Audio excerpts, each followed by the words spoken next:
That's that good energy, man. You gotta start that way.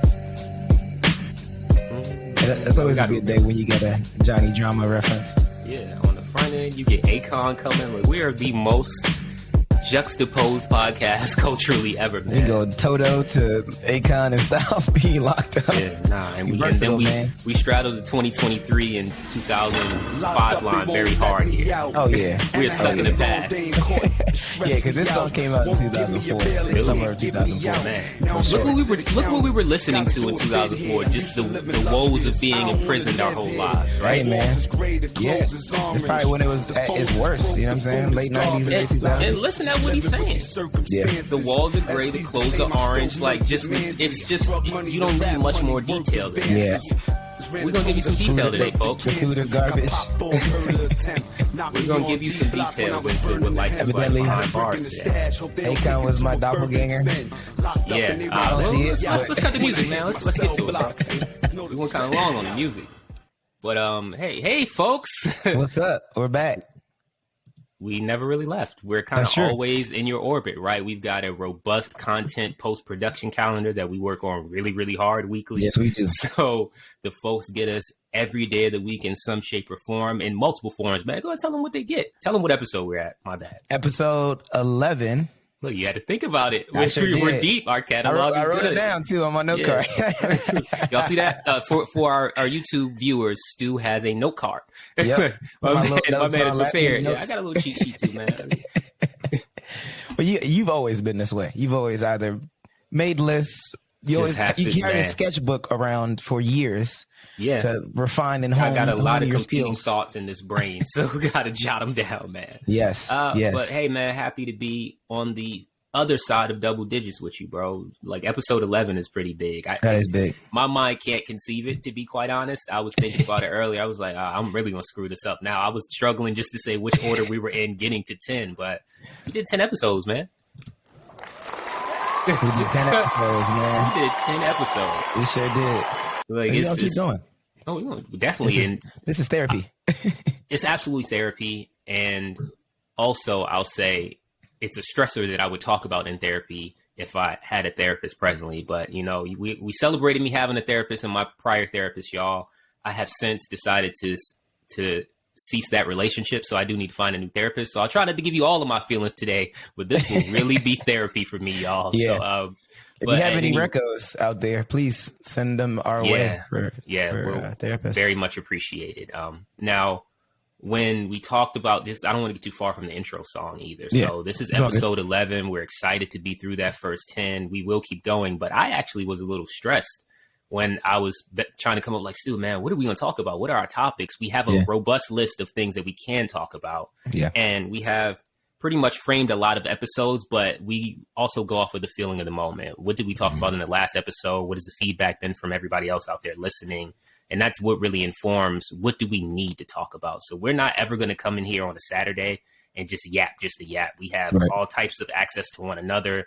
We talk in group chat with our homie Mike, Paprika Poppy, who you all heard on last episode. We are always in communication, but this is us finding the opportunity to come and communicate with you all, our listeners. So we want to make sure it's a fruitful conversation, that you learn something, that it's impactful, and that it's not just the flavor of the day. These conversations, as we've said before, they're evergreen. So, Stu, what are we talking about? Today, my brother, you in a whole nother league right now. Man, it's important, and I'm fully back in work mode too. Work transition. So that's right. Yeah, your brain is firing this morning, my brother. So I appreciate that. I respect it. Opening comments, man. What you got? Feeling great. Happy that we got over the hump in terms of episode 10. Great feedback on the last episode. A lot of people reached out, either text message or gave us our kudos for it. And so speaking to that intentionality that you just spoke about, we want to be really thoughtful when we do come and address certain issues. A lot of it is close to us. It's in our orbit. It's either circumstance that we had to overcome or things that we've seen other people have to overcome. And so we just want to, I mean, this podcast is all about being vulnerable. I don't think the world sees a lot of vulnerability from Black men in general, for one reason or another. A lot of it is society tells us that we shouldn't be, or we can't be, or what have you. But I like to be able to give this version of us, right? It's almost like, you know, Black men smile. And obviously that sounds ridiculous, but I mean, we're going to give you another side of, you know, kind of who we are, and being that representative of the they or the whole, do our best to kind of put our best foot forward. So, yeah, that was timely, man, and I'm gonna clap it because, you know, I don't have the board on my side. I got you. Give you signals. Come on, man, the clapping thing, do the claps. But it's weird to clap for yourself. I get it. I got to signal you somehow. It is. I'm not good at it. It's timely, and we have repeatedly come on and said that we are not the culture podcast, and we don't like to discuss current events. Right. But being in the moment we're in, I just want to acknowledge, I believe that probably had something to do with the conversation right now going around Jonathan Majors and Michael B. Jordan. Yes. So, right, like, just I'll touch on it. I'm with you where it's okay for us to be vulnerable, and it's ridiculous that we have to say that. So I won't say anything else about that. And today, what our topic is, and why we started with Locked Up, and why I believe Stu is contextualizing the vulnerability that we have as Black men, is because today's episode will be about something that deeply affects our community, and specifically deeply affects this lunch break community, because incarceration has been a big part of my life in some very salient, real, and trajectory and life altering ways. And today we're going to come in and give you some perspective. And also the hope is that my best friend who has been in prison, my other best friend, my childhood best friend, who was very much like a brother, similar to Stu right there. Proverbs 18:24 talks about there's a friend who was more than a brother. I love that verse, that part of scripture. Yeah. I've quoted it many times. Yeah. And these two are my brothers. And Ryan so as I was leaving to go to Morehouse, Ryan was preparing to go to prison. And in 2005, our lives took very different paths. And hopefully Ryan can join us today. We've scheduled from the call. Those of you who have had people who have been incarcerated in your life, you know that is not a push system. That's a pull system. So whenever they can contact me, I'm able to get it, or it's push from them. Excuse me. I said it the wrong way. But yeah, whenever they can push their call to me, that's when I can answer. And another person who had been in prison for a large portion of my life. So Ryan, the last 17, the first 32 years of my life, my dad was in prison. And it's so amazing. And I didn't even think about it. We could have had my pops call us too, but not ready for that yet. But, you know, my dad being able to call me is still, I mean, me being able to call my dad is still mind blowing to me. I've only been able to do it the last 3 years. But since he's been released, we'll kind of share some conversations on what that's been like, seeing my dad navigate a world that he did not see except for behind bars and on television for 32 years. If Ryan can join us at maybe within the next 20 minutes, we're hoping he could call in. He will give us his perspectives from the last 17 years, and even hopefully some of the things that led him to that point. And then I've seen it in other flashes. Now, personally, me and Stu, we have never been to jail. No. Well, I've never been convicted of a crime and to jail, but I have been behind the bars. I visited several people. And Stu, you said, have you ever been on a prison visit? No, I haven't. Okay. Well, I mean, I'm glad you haven't, to be quite honest. It's not something that we ever wanted. Yeah. But, you know, Stu has seen me go to many prison visits. So whenever we were in Maryland, we've said this before, we used to party all the time, be up and down on the highways, going from New York and Philly to DC to hang out with our buddy Mike. And my friend Ryan is in prison in Maryland, in Jessup. So about 35, 45 minutes outside of DC. So anytime we'd be in DC, I would go visit Ryan. And I lost Ryan in the system for quite some time. I actually didn't know that Ryan was in jail until maybe 6-7 years until his prison sentence. So and how old were you at that time? I was in my 20s. I was living in Philly when I found out. Yeah, right? We had finished school. Okay. I was living in Philly, and I had lost contact with him while I was in school, but I changed numbers. There were reasons why I had lost contact, and it wasn't like we went to school in a different era. So it's not like Facebook was only allowed for people who had college emails at the time. So you could, if you lost contact with somebody back then, it's just kind of hard to stay in contact. Yeah. And he had always been in my heart. And I was like, how do I find Ryan? I'm in different cities. And I really severed many ties with Baltimore in whole because of how my Baltimore experience was to me and how I felt about it. And it's nothing against those people. It's just, that was a really tender time in my life. So when I have severed ties from that community, but this was my best friend and the only person I was close to as I was experiencing everything I experienced there. And it's important to know here also, Stu, we talked about it earlier, shared experience does not equate to shared vantage point. That's right. So you can share an experience and live through something with someone, but you're always going to live it from different viewpoints. So go ahead. It's so paramount that people understand that, because that's I think in relationships, that's the thing that really, it runs up against each other. They're almost at conflict with each other. So I appreciate you saying that, because I think it's important. But keep going. Yeah, and at the end of the day, we're all in relationship with one another. Right.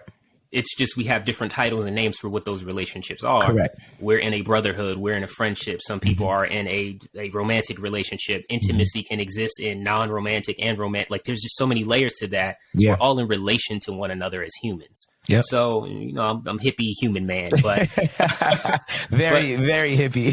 Yeah, that's all we're doing, right? We're telling human stories and connecting you to the humanity in each of us. And today we wanted to connect you to the humanity and the stories of people who have been incarcerated and the impacts of that on the humans in their lives. So I just happen to be one human in the life of 4 people that I can specifically say I've had experiences with in prison. 3 of them I visited in prison. And again, hoping that Ryan could call in today. It's such a unique relationship. It's something that I appreciate. And if he doesn't call, regardless, I'm gonna give my dog his flowers. I mention him whenever I can. In the article last February where Boeing covered me for Black History Month, I mentioned him in that. And one of the beautiful things about that was people were connecting to the humanity in my story. There were people who could not identify with my experience, but then there were people who could. Yeah. And I won't say her name, but I will share that there was one colleague in particular who reached out and said that she could connect with the prison aspect of it and her dad and having people in the family who had been away to prison. And that's something that I feel deeply. And like when people, and so Black people being 5 times more likely than white or incarcerated at a rate 5 times higher than the rate of white Americans. Yeah. That is a thing that is affecting our community broadly. And we don't talk about it enough. It's always whispered. It's swept under the door. It's a secret. And there are kids or they're just family members, even adults now, who are hurting. And we joked about it. And this is what the episode title might be. But I feel like I've always been a part of the prison ministry. Like you hear churches, the small churches in the neighborhood have prison ministries. And I've always felt like that. And when I did reconnect with Ryan, once I found him on the internet, I wrote him a letter. And he was like, dog, that letter, I broke down in tears. Yeah. And he'll verify, but he said he broke down in tears. He was like, yo, man, for you to reach out to me even meant so much. I'm like, wow, just one letter. And when we talk about that prison ministry, what I've learned through all of my interactions, you have to keep in contact. Right. Let me ask you this question, because I've been on the sidelines and kind of lived vicariously through you in terms of the visits. You've been very diligent about your responsibility as it pertains to being a best friend, as it pertains to being a great son. Talk a little bit more about that responsibility that you feel like I have to kind of help keep their spirits up. I need to, write them a letter or, go to the prison, talk to your dad about sports, like things of that nature. Like, what do you feel like you bring to them that they can't get in prison, obviously, because those relationships are vastly different than the relationships that they have on the outside? Yeah. So I would imagine, I'm speaking out of turn, but I would imagine that they're different. Yeah, and I would too, right? All I know is the time that I've spent with people sitting across a table. So this is important to talk about in this moment as well. The structure of the visits. Mm-hmm. And I will answer your question. I will answer your question. Yeah. But all that we really know about prison is via television, film, media, etc. Unless you have been there or unless you've talked to someone. So similarly, although I have been in visits, I visited my uncle on Rikers, I visited my pops, I visited Ryan. And for my dad, I think it was a sustained 6 years of consistent visiting. Yeah. And not every single, when there are always complex rules, all different, whether you're state, federal, there's so many different rules of how you can visit and how your family can see you. So back to that, and kind of getting to your question, is very isolating. Mm-hmm. And my dad had not had a visitor in 20 years when I first saw him. That is wild. So think about that and what we know about the relationships. And as much as I know, well, I can imagine my dad didn't hug a human being for 20 years. And the crazy thing is, meeting your dad, I can't imagine that because he's such a sweet man. Oh, he's super kind. He's like the nicest guy in the world, right? Yeah. Like, and you know, we, as I said on the front end, we're not here to talk about people's crimes, whether they're guilty or innocent. That none of that. That's not what we're discussing. And I know also you have people who have these preconceived notions. And again, all we know is what we've seen on film and media. And if I had not interacted with my family members or people in the community that had went away and came home, I wouldn't know what it was like. So we have these preconceived biases that anybody that's gone to prison is hardened, that their criminality is such where they just can't possibly survive in the world. There's some feral beast. That's not the case. Like, these are people who had real lives in fullness, and you always have the aberrant instances and such, but we just can't broad swipe and whitewash a whole group, or, you know, just wash over it and say, this is what you look like, or this is how you act in the world. So the fact that my dad presumably had not hugged a person in 20 years, just think about what that does to you as a human. Yes. And you're existing in this system, right? So you do have your brothers and you have some people that you're close with, but it also depends on how you navigate incarceration, because everybody's approach is different. But the one time what are some approaches that you've seen, either heard of or someone told you about? Because we see on TV and movies, you know, you find like-minded people and you try to, you know, kind of click up, or, you find common, you know, I've watched Shawshank a million times, right? So one example is Ryan has, so there's a couple things to mention here. We said on the front end, we've never been incarcerated. I've never been arrested even. I've never been, I've been in a cop car before because I was racially profiled. And we'll talk about that another time. Like, exactly what it was. You know the story, right? Stop and frisk, all of that stuff in New York. But I've never been arrested and I've never been convicted of a crime. And Stu hasn't either. Same. But I have been on visits, and then I've been behind the bars. So I've been behind the bars, and we'll get back. It's like, to say we'll get back to this story is just crazy because I want to answer your question. But I have been behind the bars because my friend Ryan, who will come on and talk to us soon, hopefully, he got married in jail. He got married to a woman who was not incarcerated, and the wedding was in jail because he could not be released for the wedding. And I was the best man at that wedding. And honestly, I think that was the first wedding I had ever been to as an adult. I think it was. Because crazy. Because I just remember, in my mind, I was like, this fits perfectly with what I know Zan's life to be. It's just like who else? Who else but me? Who else? And it's not even a thing that people question. And this is why I'm glad we have this opportunity to have this conversation today, because people have questions. I talk about things as if they're so normal. I talk about things as if they're so normal, but the reality is this is as much as it has happened in other people's life. And like I said, I've been able to connect with other people's stories, like the woman at work, because they've experienced it. There are a lot of people who don't understand it. So as we always say, some of this is demystifying. So we're worried, man. So I've been behind the bars as Ryan. I'm gonna give you the answer. So I've been behind bars as Ryan's best man in his wedding, and it was terrifying, to be honest, just because it's such a, as soon as you walk in, austere, your body tenses up. I'm in jail. I would imagine. I would imagine that I would get extremely tight, even going mentally, through. That's just a lot. But here's the thing. Even as a visitor, right, it's like that. Yeah. Because all of the COs have a demeanor because they talk to prisoners all day. And there's an air about them, and there's this adversarial from the beginning. So even as a family member of someone in prison, they talk to you crazy. They look at you and they look down at you. It's extremely supercilious and haughty the entire time. And then what's interesting is when I'm in the visiting room, so you see who their favorite prisoners are and not, who they enjoy. So like my dad, it was kind of cool because it was kind of cool to be like, I'm looking at my dad and his friends. Like, and it's funny because I'm on visits. I didn't meet my father until I was 24 in person. And it was about like to this time, exactly 11 years ago or so. So I meet my dad and what was I going to say? So I'm sitting in the visiting rooms with my father. I can sit in a chair right next to him, as on the screen looks like Stu and I are.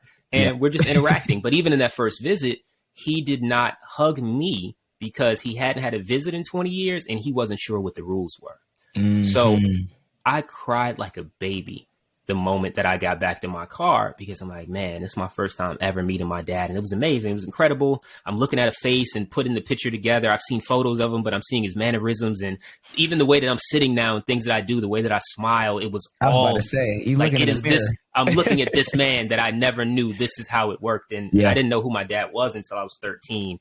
But and so about a 10-year gap between knowing who he was, going to meet him. And it's just, you know, that whole thing was a lot to consume in the moment. And then to not even get the hug, it was one of the most emotionally jarring experiences I've ever had. In my life. And I can talk about it now. Like, I'm not crying or anything like that. I've come to terms with that. Getting full right now. But the beauty in it is, and I called my mom, who, you know, I'm not supposed to mention anymore in the podcast, but I called my mom. You ain't got in trouble, y'all. I called my mom to just talk to her after the visit, and she's offering me solace, and I'm crying to my mom on the phone, like, well, how was it? And I told her that he didn't hug me. And then my dad called her, and back to this, you can share an experience, but you have different vantage points. Right. My dad called her, and my mom often played like interpreter because she gets to talk to both of us. And I was talking to your dad, and he did this. And so she says, your dad told me, he was just talking about how cute you were. Like, that's because my father's conception of me is a conception he had of me when I was a baby before he was in prison. Right. And you kind of have your memories with your person up until a point in time, and then they're capped. And well, at that time it was like 14 years, or no, more than that, 24 years of time had passed where we had not built, like we couldn't share memories together. You can share phone calls. That's not sharing memories. Yeah, because he went away when you were 18 months, right? Something like that, yeah. Something like that, right? It was definitely before I had memories. Right, sure. Yeah, got you. That makes sense. So I've always said, like, up until about age 2. So as of right now, I would say for 32 years of my life, he was in prison. The last 3, he's been out. And so all this to say, like, just bringing it back in, visiting room. I'm in the visiting room with Pops, and I'm seeing his friends, like the people that he's cool with. He's not friends with everybody, but like, and they're hyped because they see he has a visitor. So these are men who get visits from their kids every week. Right. It's like Elf, though. I'm the biggest child there because I'm not a child. I'm 24 years old. but like, this is me meeting my dad. So it's like they coo-cooing at their 4-year-olds and stuff, the kids, and the visiting room is full of toys and stuff. So like, there's a lot of fun stuff for children, but there's nothing fun for me. For adults. So me and my dad are watching this big back tube TV, and we just will watch sports together on like, that's and this is not tube TV era, but this is the assets that they had on hand. And then even I was saying the thing about the favorite prisoners, you're getting, so the guards, I saw that they respected my dad. So they say his name and stuff. They look at him. They were like happy when he got a visitor too, because they knew that, like, oh, this is crazy. Then they became to know me because of how frequently I visited. That's right. Your question was about responsibility. And once I had access to or knew where my people were, I wanted to visit them.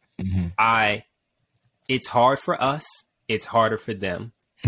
And if it's allowed, it is very, very important to show them that you have not forgotten about them in any way that you can. Visiting to me was critical and instrumental in building relationship with people I'd been separated from.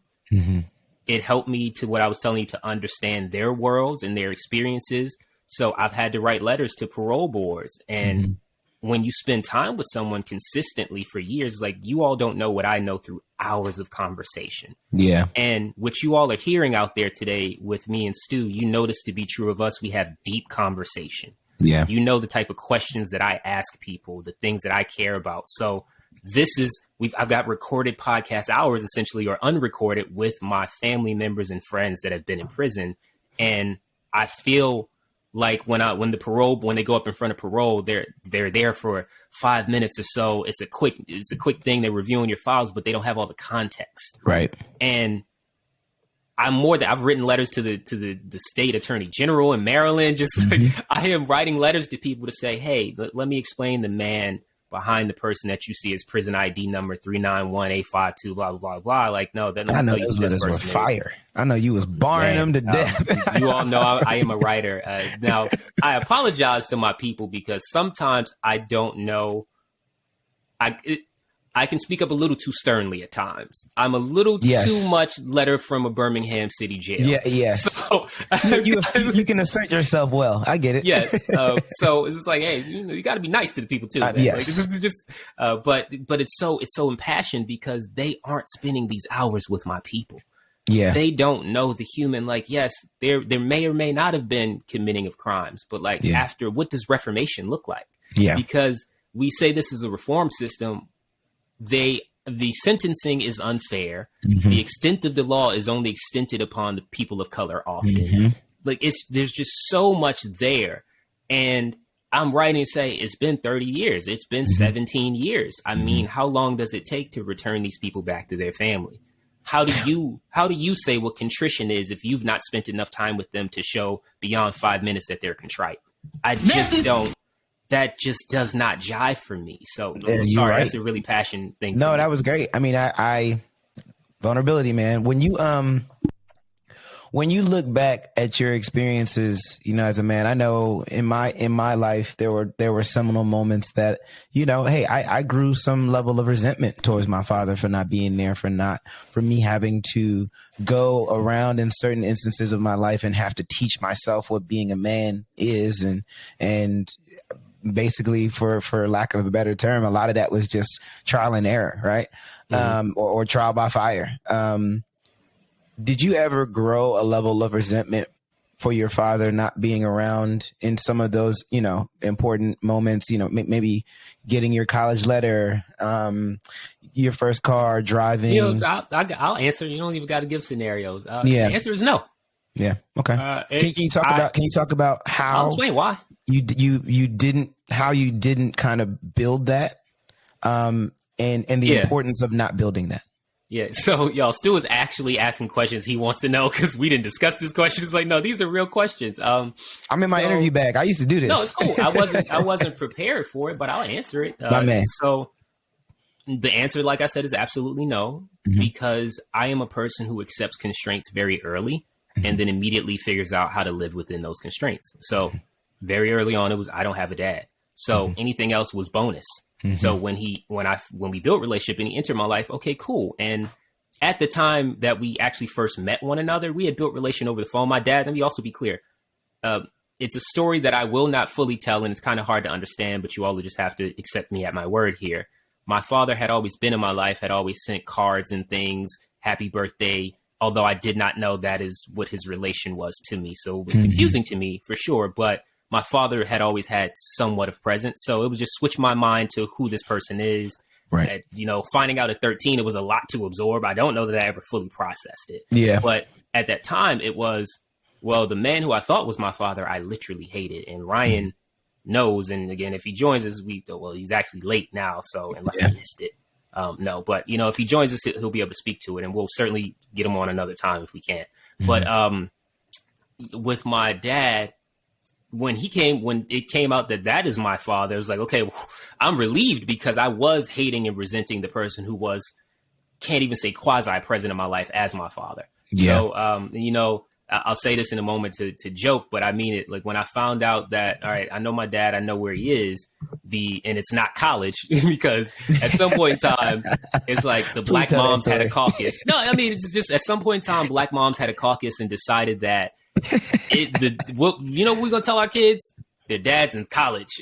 And it is the worst. It is the worst idea ever. I know our parents do what they can, but it creates a natural aversion to college. So for me to even get to school is amazing because while my mom made it abundantly clear, I had no choice but to go to college. I did not want to go because as a little kid, college was what took you away from your family because the people in prison were told me they were in college. That's right. And even on that note, but Ryan is a collage student right now.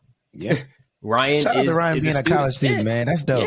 Yeah, he only has a couple more credits to get before he's out. Clap it up for my dog. Yeah, man, that's big. We talk about his psychology classes often, and we like the conference back to the deep conversations. We just talk, and why I want him to join because it's such an invigorating intellectual conversation. And back on the friends thing that you were asking earlier, meeting my dad's friends, seeing the other guys saying what's up. They're happy for him having his gigantic child in this room with him. And we're having childlike combos. I'm like, well, do you want some cookies? Yeah, I want some cookies. Like, my dad likes Lorna Doones. Like, cause that was all that was available. Cookies? I love Lorna Doones. Those are my jams. You're old for loving Lorna Doones, but hey man, you know, I'm fine. You know what's tough is so you all who know me know that I'm very, very intentional about what I put in my body. I am the pickiest eater ever. So I'm on those visits and I'm starving because it's like you spend 4 to 5 hours up there if you get there on time. And I'm like, all we have is the machine with cookies and grainy football on TV. It's like, that's all we had. And then we take a picture in front of a backdrop. And I you know, it's funny when I started posting pictures of me and my dad, and I was so excited to even have photos of me and my father. I didn't get one of the two of us together until I was 25 years old. Yeah. So to have those Polaroids, and to your question about the removal from people's lives and things, I know I'm jumping all over, but my dad, in building that relationship, there was no resentment because my father, like when I didn't have artifacts on my own life, I could reach out to my dad and say, Dad, do you have that article? And he'd get it photocopied and send it to me. So like when I won the NAACP AXO competition at age 17 and I was in the Baltimore Times, my dad has the article and had the article. So like when I had an issue in school of funding, my dad had been investing in stock and he cashed out Home Depot stock to give me some funding for whatever. I don't recall even what the issue was, but like my dad did as good as dadding that he could do from prison. For sure. So like, I mean, give me the claps for my pop. Yeah, I got you. Yes, sir. And living within those constraints, as I told you all, right, I was raised by the time that I had met my father. So I was like, well, I mean, yeah, there were things that I missed. I'm sure I don't even know what I missed. My mom stepped up. I had other people in my community that supplemented. And my mom's thing was always, I can't teach you how to be a man. I can teach you how to be a gentleman. I can teach you how I would want to be treated, those things, but I can't raise a man child to be a man. So I was not expecting, it was just like, hey, there's an absence there. In many ways, I was raised by friends and brothers and things like that. Friends and brothers, like, you know, we got to school at 17. We raised ourselves and each other. So there's that type of thing. But I had to sub in for Ryan. Yeah, I mean, that's just, we shouldn't have been raising each other. We were wild. I mean, one of us a little wilder than the other, but it brought a good balance. So yes, like I was already raised by the time that I had met my dad, so I couldn't look at him as, well, you went away. But there are times when my father tries to give me advice, and it's hard for me to receive because the life that you lived for the last 32 years or for the last 35 years is so vastly different from the life that I lived. Right. If you went to prison in 89 and I was born in 87, like just you've experienced the world even so differently. Truly. I have, and it's the most technologically advanced. So even you didn't get to raise your kids. You didn't like all of the things of adult male life that I would have want to learn. He can't give that. And I don't fault him for that at all. That's not a blaming. That's just, that's stating the reality. So I, at times, I'm like, oh man, like, or I would not run to him for advice on it because he has not experienced the things I'm experiencing. So it's really tough because I'm like, well, man, I don't look what people often look to fathers for. I'm not looking to him for fathering or parenting. Yeah. Right. Because that opportunity was missed and it's unfortunate, but we just didn't have that opportunity. So what I look to him for is connection. And what I love about it is that my dad and I have built authentic adult relationship with one another. Yeah. And we know that oftentimes I've heard many people talk about parents. That's a struggle. You know your child as your child, your youthful offspring. But if you don't be intentional about building that adult relationship and finding out who they are as an adult, that can be very difficult. With my dad, because we only knew each other as adults, and we actually were just looking like, hey, what are you interested in? What do you like? Like, that's all we had to do with one another. So we built this really beautifully unique relationship where it is almost exclusively built on sports. And sometimes I'm like, but sometimes I'm like, Dad, I don't know as much sports as you know because I didn't have you there to teach. So I played sports, but my mom will say, so my mom didn't go to my basketball games. And it's not because she didn't support me. We were terrible. So because we lost every game, she said, I can't sit and watch my son lose every game. So like, and then I didn't have, so, you know, you play the sport, you learn it, but going home and having that additional coach that I feel that's what I feel like I missed by not having my dad around. So like, running but he knows sports, but my father's had TV. So y'all, federal prisons, they have TV in cells. It depends on what the thing is. So like, there are options there. And because my father in his situation had television, he was able to see sports and just had nothing to do but watch ESPN. Well, not nothing to do. And this is important. So people in prison also have jobs. Their phone calls cost a ridiculous amount. It is an extremely predatory system. It is extremely predatory. The things that come, like the rates, y'all talking about inflation right now. Man, everything in prison is expensive. They don't make a lot of money for the things they do. But it's kind of also like, it's like being in your crib as a kid. You're going to either work or you're going to get up out of here and do so. Like, you know, it's these systems. So my dad worked in the kitchen. And so me and Sue joke about it, but you know, the Jadakiss line would have been left up north, but he was a chef up north. My dad was literally the chef up north. So, and it's funny even because my dad came in one day and he cut his hand. Came in, or he came into the visiting room. We meet, and he had cut his hand, and I was like, okay, well, what happened? He was like, oh, you know, and my dad has an accent which I won't emulate right now, but he was telling me about how he was in the kitchen and he cut himself, but then he taught me how to cut vegetables in that moment. And it's like, I never thought about lessons I learned from my dad. He's like, you know, you should actually hold it this way, put your knuckles here. You should be doing this. I wasn't paying attention. Like, wow, that's like the lessons that I learned from my dad are such unique things that you wouldn't think that you'd be learning. Like, okay, cool. I learned a thing.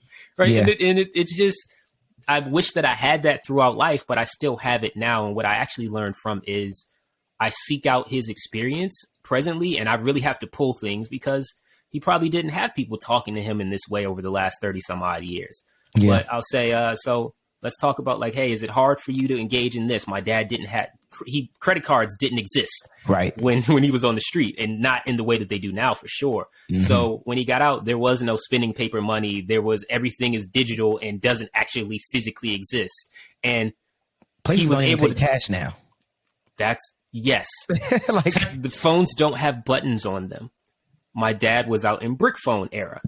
So, and you know, there you had access to that or you didn't, right? So even having access to that, and it's just like my dad, for the first couple months that he was home, whenever you would get off of the phone with him, he wouldn't know how to press end. He would forget that you would hear it swashing into sweatpants as he's walking away, and you're just in his pants floating in that. He's like, Dad, you got to cut it off. I'll just hang up. It's cool. I'll just... So let's talk about this, man, because I actually want to get your viewpoint on it. So my dad got out in November of like 2020. And even that, my dad and Ryan have both lived through prison with coronavirus, which is just a completely different thing. So my dad gets out, and I'm like, okay, you're out. It was like, right. It was while Gucci Mane and Jeezy were having their verses, because I almost ignored his call. It's like, man, I mean, you know, because I have enough calls with my dad, and this is back to the responsibility. There's responsibility, and then there's guilt. You don't have to feel guilty about having a life outside of the person who is in prison. Yes, there are different ways that they got there, depending on the situation. Sometimes it's this person made decisions, and I hate what they're going through, and I still have a life to live. And that's a different line for everyone, but you don't have to feel bad. And I still do to this day. I tell Ryan, hey man, your last call, I missed it. But honestly, I was stressed, bro. I didn't want to give you the energy that I had in this day. And we talk about that. Like, and he's like, he tells me, oh, you don't have to feel bad.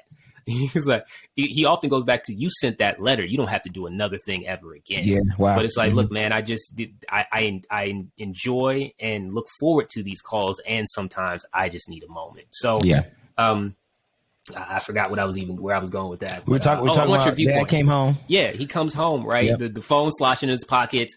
When he came, but he got out in November, didn't ignore his call during the verses, answered, was ecstatic. 2 weeks later, I'm in New York hanging out with him. And it was actually for my birthday. So it was my first birthday I had ever in my life, or in my memories, spent with my mom and my dad, with my parents.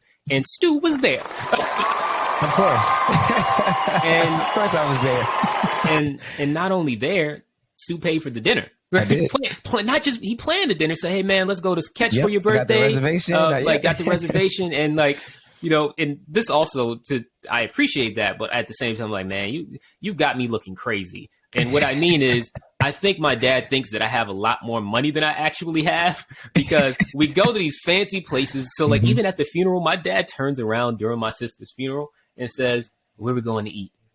I'm like, he said, "Because I know you're going to take me somewhere good." And I'm like, man, if you don't sit and pay attention, so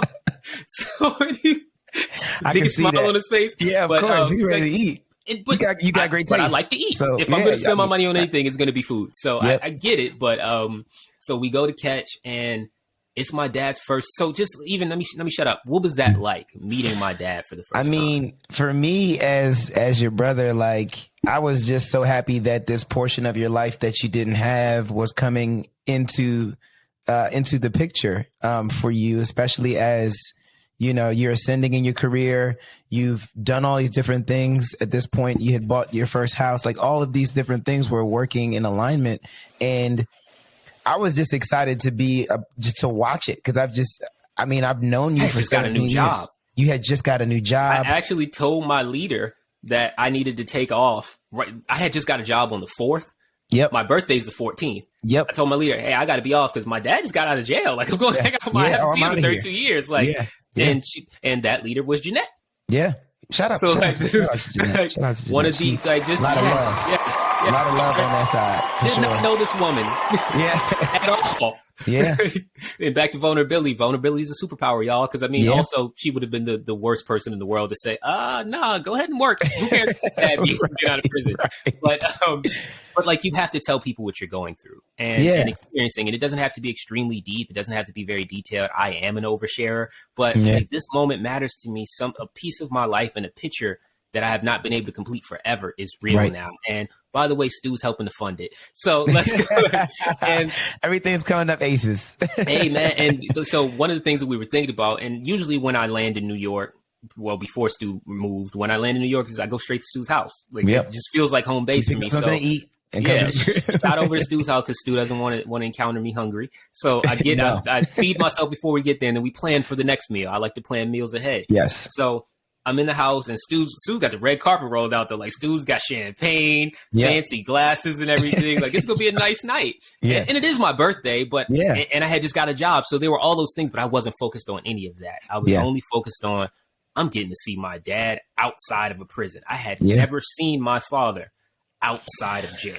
Wow. And then like just really think that's okay, like this is real. This thing that we've been wanting, and we've thought that you were going up in front of parole boards, and I wrote letters and all that that we thought was going to happen for years. Even when we thought he was getting out, something else happened. It's like I had bought my dad not matching outfits for the first time. I thought he was getting out, like matching Air Force One high tops. I was trying to I was ready for it. We were going to the Jets game. Wow. Yeah. And it's in many ways, it's interesting because it's like I'm raising my dad. It feels like I got a kid on visitation. I'm trying to figure out what do we do together today because we've never done things outside. He's never been at my house kind of thing, right? So it's just, but I'm excited. That's all my mind is on. So I get there. I'm like, well, Stu, this is well appointed as I know you to do often. Thank you. And so let me ask you this. Yeah, what was going through your mind? I was nervous because for me, it's like I wanted to go perfectly for you. I wanted everything to be seamless. I wanted you to have that memory in your back pocket. So I was just like, and maybe I overdid it, but I really wanted you to be able to have that moment because I remember when my mom married my bonus dad, and it came to because I grew up with my grandparents, as you know, and so all of that kind of started to come into the fold. That family I saw on television that I wanted so desperately, I saw it. I was a part of it. I would come to Maryland for the summers, and I would witness their love. They were so into each other, like they knew each other from childhood, and I got to be the son. Like it was just great. Like it was obviously she got sick after that, but like for that 6-ish month period. It was you perfect. Felt the American nuclear family in a way that you've never seen outside of the screen. That's correct. And I badly wanted that for you because I knew that you didn't have that experience. Y'all had never sat down and went to dinner, and it's your birthday, and you got a new job. Like all of these things. Lorna Doone cookies. Right. Okay. I said all we've had has been Lorna Doone cookies over the years. Yeah, you know what I'm saying? I mean, I'm a big fan of the cookies that come in a tin, the round tin. It's like, is it from Denmark? The Royal Dansk cookies? Yes, those. That you just fill other things in that jar when it's done. You already know. My mom I'm kept gonna paint one of those one day. I'm gonna paint. That's like top 3 black things. Bread is what's going. All right, look. What other? Look, this is one of those ones. What other? When I lean back in the chair. So you already know. If you're going to store things in the Royal Dansk container, we will get back to the dad stuff, y'all. What are the top 3 things you're going to put in there as a black person? My mom was a seamstress. So you had the thread, jewelry. My mom had jewelry in them joints. Receipts. Yep. Why? I don't know why. Because for whatever reason, I think they think that it's indestructible. Yeah, and if you're looking for something important, thread, jewelry, or receipts, you know that it's going to be in the Royal Dansk. All right, man, get off that. I just wanted that for a second. All right, got into it. That was good. So yeah, thank you. The moment is incredible. Having my dad there, it's again just all we've had is cookies. I've never split a meal with my father, and it's so funny, y'all. Well, I can't wait to show this picture because I asked Stu at the end of the night to take a photo of me and my dad. Stu must have said, with your dad, or Stu said, look, I'm getting in this photo because I don't have any solo photos. It was a selfie. My hand is outstretched. It's a selfie, and Stu was in the photo with us. It's the biggest smile. Like when we talk, you open up the podcast talking about black men smile. Yeah. And this is legit, and to that vulnerability, right? People, if this photo taken out of context, people look at it the same way they're looking at Jonathan Majors and Michael B. Jordan. Right? Oh, yeah. And because it's just nothing but black man joy. Me, you, and my dad. Like, if we never have another moment, this moment is the moment. So many teeth in that photo, bro. It was like because dude, it was pure joy. It's one of the most joyous moments of my life. One of the best nights of my life. So my dad ate sushi for the first time. Oh, that was an amazing. He used chopsticks for the first time. Yeah, and back to. He used this loose, but he wasn't too good at it. He wasn't great at it, but I mean, but the giddiness in the video of me laughing and him laughing, I'm like, just pick it up, Dad. Just pick it up with your hands. Oh man, that was you could tell how happy he was. I mean, your mom was ecstatic. Like we just had the vibes were just beautiful. Yeah, man. You know what's another, and like all of our pictures, we're clinking champagne glasses and all of that. Like it's just that the memories there, and we'll throw some post content on the podcast. Oh yeah, it's incredible. But one of the things that I noticed though, because that weekend was full of meals, right? Mm-hmm. And it was, Dad, you're fresh out, all of that. Like let's teach you what your son is an eater. Let's find things out here. Look, I sound like a munch now, right? We're bringing the culture. Your son is an eater. He a munch. So. Good pod, I promise man. We're not a cultural pod. We are not. We're podding today, though. So my dad, that's a great. So my dad, and that's not even the moment anymore. I'm behind the moment. So my dad I'm like, you got to come out and eat all these different places. But my dad, I don't think he understood how much agency he had as a civilian. Mm-hmm. So when I'd be like, what do you want? One, I think some of the words were just not words that he had seen before at some of these restaurants. Like, when we get to catch, man, like nobody, like these menus that we read now, people don't speak that kind of menu unless you go out and you eat all the time. So, and my dad is not right. But, and then even what is it, right? Like, how does he know hamachi? I don't know if that's yellowtail. Like, what is it? Just my dad's been the chef, but he didn't have all of this access to these types of things. So he's not watching Chopped, he's watching sports. So, but it's like, hey, what do you want, Dad? And he's also trying to not like, this world is so different to him. Yeah. Imagine how this is if you've just been eating in the cafeteria for 30 some odd years. And he's like, I'll take whatever. And I'm like, well, let's just order a bunch of stuff. And then even eating family style. He's not familiar with those types of things.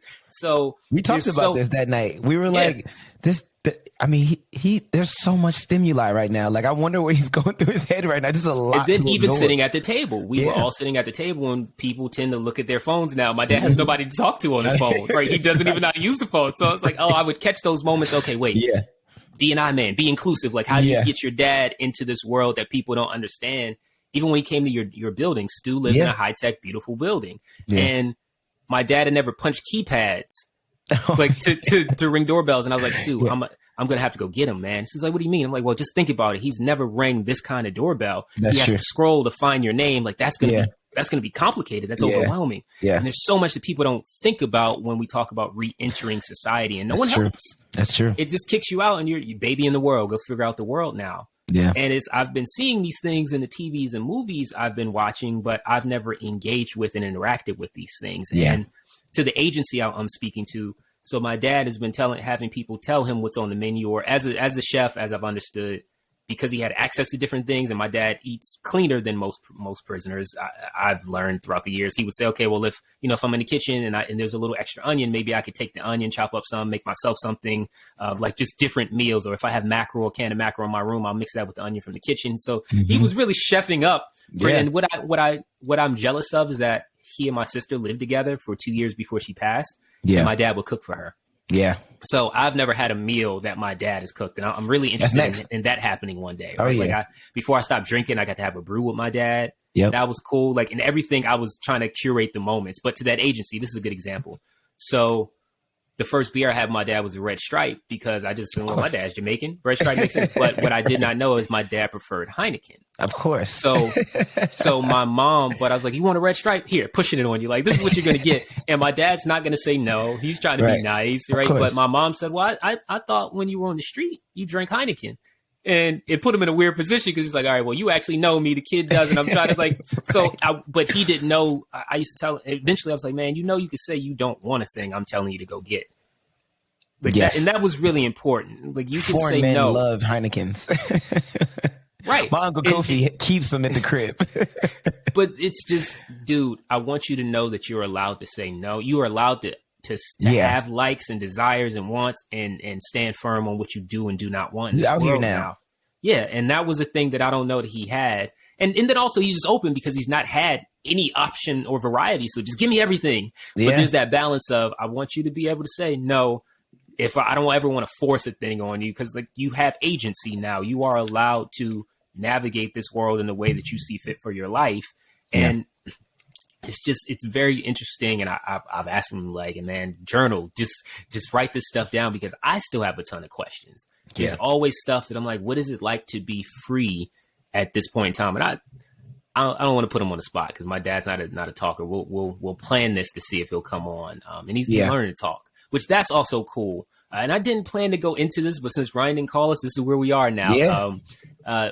It was cool to see him at the funeral, because, and that's such a weird phrase, but to see him at my sister's funeral, because I saw my dad address an audience for the first time.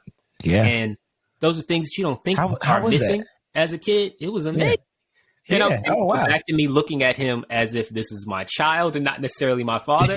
Like, look at my guy up there, dude. Like, I'm proud in a different, like, I've never seen, because he had a little folder. And my dad's smaller than me too, so he's like my child with a gray beard at times in my mind, which is so warped.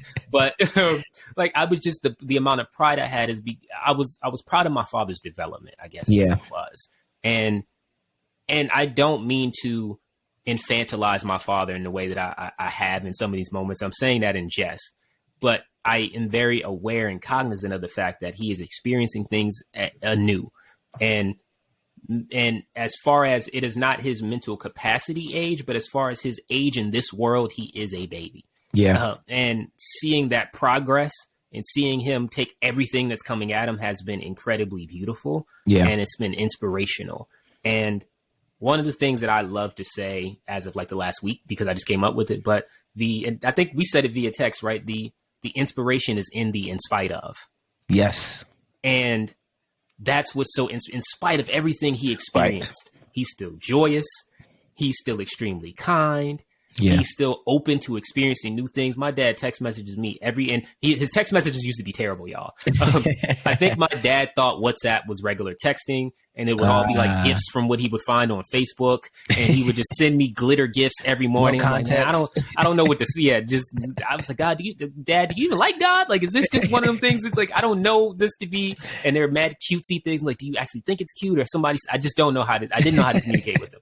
Text messaging with him is getting so much more fun now, and I'd also probably credit my sister to that, because she engaged with him every single day.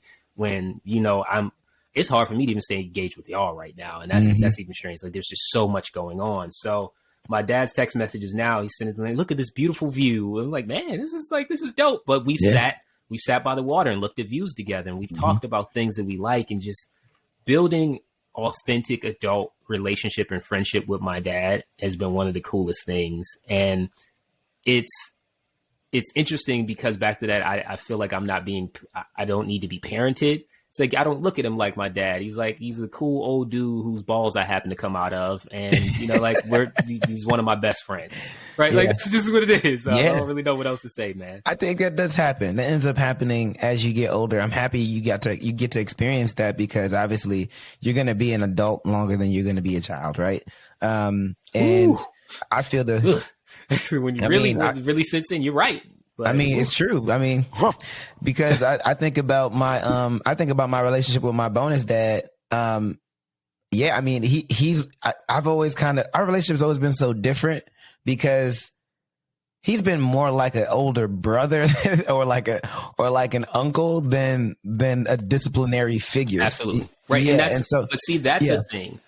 Disciplinary. And I did not mean to cut you off, but so often we look at the father role as disciplinary. Right. So it just, once that is shirked and that's removed, then you look at it completely differently. Yeah. I mean, I talk to my dad like I talk to you. You know what I'm saying? We talk about life. We talk about stuff we're interested in, things we're inspired about. And that relationship, it's cool, man. It's really cool when you've grown up and you have a perspective on things and you know the world a lot better than you did as a child. And obviously that grows with every passing day. It is, the relationship is compounding is what it feels like. And you can feel it more than you can when you're younger, because not that they see you as an equal, but it's the closest to an equal that they will ever see you as. And that part is really special, because I don't have to put on, like, I don't have to, you know what I'm saying? I don't have to, you don't have to be this perfect child. You just be the man that I know you to be. And that's it. And that part of it is really beautiful. And I think it's amazing that you get to build these new memories with your father, and that he is emotionally available to receive these things.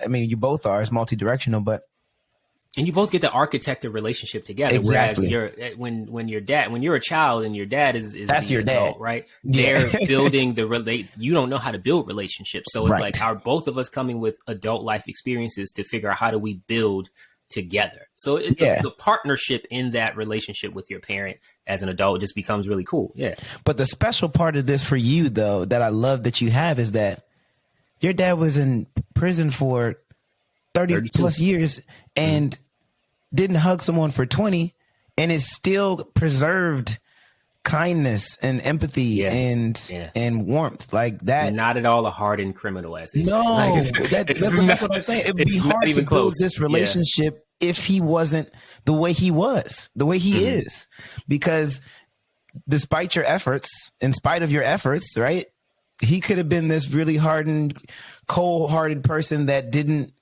that couldn't receive. I love that he's able to receive.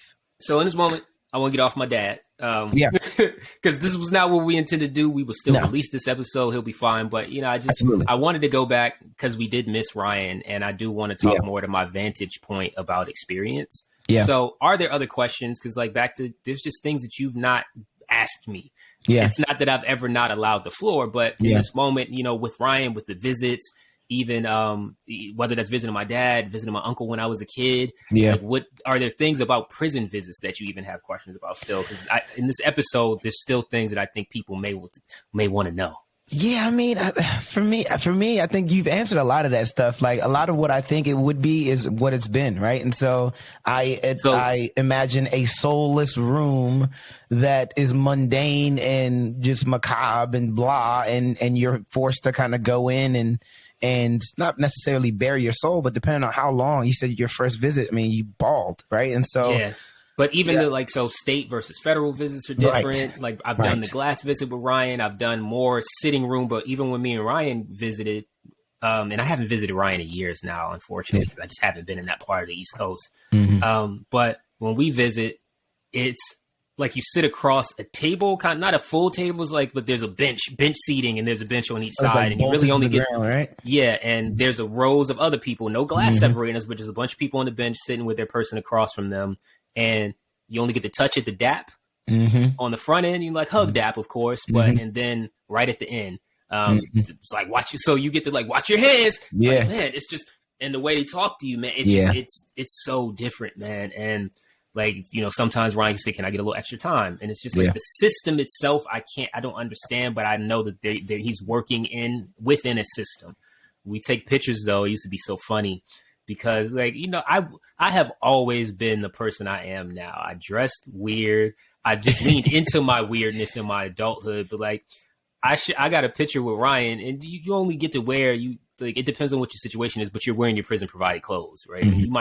He had on like some 993s or something like that. He's still from Baltimore. So he had on his New Balance or whatever. You put it on your fresh clothes but it's your fresh visit clothes. So everybody's in the same type of stuff. Yeah. And he is. But I've got on so this is just the era in and of itself. I'm probably going to like some Gap chinos or something like that with some 7s. But I had on a Smurf shirt. And like, I'm visiting, like, I'm not at all a thug. I'll never front like I'm a thug, but I definitely didn't wear a thug's uniform that day. Like, why are you wearing a Smurf shirt on a prison visit? Like, you don't look tough at all. So it's just like, I've never felt like I fit in. Like it's always been interesting to me. But like, are they looking at your home? Like, this who you cool with on the outside? Like, you. We don't take you seriously. Your friend wears a Smurf shirt. Yeah, man. It's like, yo, I don't ever want to mess up your street cred on the inside, but like, this is who you friends with, man. It was always a funny thing to me. Like, man, do I fit into your inside world? Right. And then that's true. Then when I went behind the bars again, we didn't really get into that story, and we'll take an extra 5 here and then get off. But it's the top of the month. We have a lot of podcast hours now. That's true. So when I went and I was his best man in his wedding, it was mind blowing to be behind the bars. Even in this moment, I can center myself and be in that space, and it's just and you see the other dudes behind there walking, and his ex-wife, because he's now divorced. His ex-wife's maid of honor, we were both kind of standing in the back of the room. Ryan's mom was also there. There was like the prison, the correctional facilities priest was there. Chaplain? Chaplain, there you go. Thank you. Yep. And we were in a classroom. So green chalkboard. Yeah, I have a picture of it too. Green chalkboard. We're just in a class. So I'm like, okay, we're in some classroom within the prison. I don't even know what room I'm in. We walked by a couple people, not in the housing sector of it, but there were dudes just hanging out, right? And they on the tier or whatever it is. So the maid of honor asked me, they're allowed to just walk around like this? And I was like, this is their house. Yeah. Yes. I was like, why you asking questions? Like, we're not supposed to be sit back here so we can talking too much.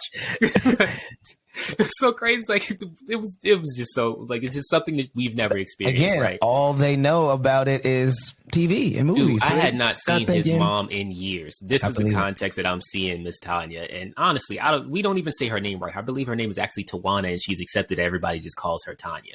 But that's wild. But it is so wild. But because you cannot call me Zane, I will correct anyone every time. But this needs to go on LinkedIn content. LinkedIn, do not call me Zane, colleagues. I will correct you. Names matter. My name is Zan. And also, my name is not spelled with a U. Thank you. Oof. Stu, not the shortened Stu York in the background. It is not Stu. It's in my signature. People still just refuse to spell it. This is therapy today. Look at us getting stuff off our chest. Yeah. We got a platform now. We're letting it fly now. But yeah, so just wrapping it up, man. The prison visits, they're important. I will never forget any one of them. They matter so much to your people who are behind bars, and it gives you a peek into a life that I hope none of you ever experience, but also, it gives you a reason why we need to get people home. The sentencing in this country adversely impacts people of color. We know that, as I was saying earlier, the full extent of the law is extended upon and extended into our community in ways that devastate families. Yeah. And people make their decisions. As we said, we are not here to debate anybody's innocence or guilt. I'm just talking about the impacts that these humans being behind a cage, behind walls, behind bars do to the other humans in their life. So Ryan didn't join us today. I'm going to have Ryan join us so you can get his perspective in the future on just Absolutely. life. And he could come in and talk about any topic.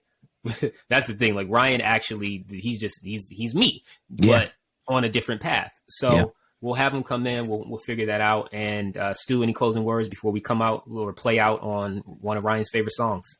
No, this is great. I love. That was strange, right? I mean, a little bit, but I love this conversation. This conversation that I've never actually had with any great depth with you. And so, you know, after 17 years of friendship, we're still finding different ways to connect and be vulnerable and teach each other things. So I appreciate your vulnerability in this moment. You've lived a lot of life. We always joke about that. But I mean, I think with every episode we continue to peel back the layers of the different things that we've experienced, the things that make us similar and the things that make us different. So I appreciate your vantage point. Thank you, man. So this song that we're about to play ourselves out on is one of Ryan's favorites and conversations that we have had about music. Y'all know I'm gonna connect with people through music. So Ryan really loves this specific verse of Nipsey Blue Laces 2 and the viewpoint that Nipsey gives on policing in the community. Under pressure, make statements turned on their brothers. Never judge you, but the streets will never love you. Streets will never love you. What it comes to in your brain for you to this run is the one he loves right here. Wants to hate us. Man, and I love this guy. Nasus. Call us dumb niggas because our culture is contagious. Third generation South Central gang. It's just like, that's his bar. What would make you run to the ones that make us handcuff us and hate us? Man. Call us dumb because our culture is contagious. That's 2 weeks ending on a Nipsey song. I know. I mean, he's that influential, man. We could do a whole show, Nipsey bookended. You already know. Oh, man. It's been so hard. Telling the stories of the ghetto on tape, man. Dope, man. I love this. Thank you.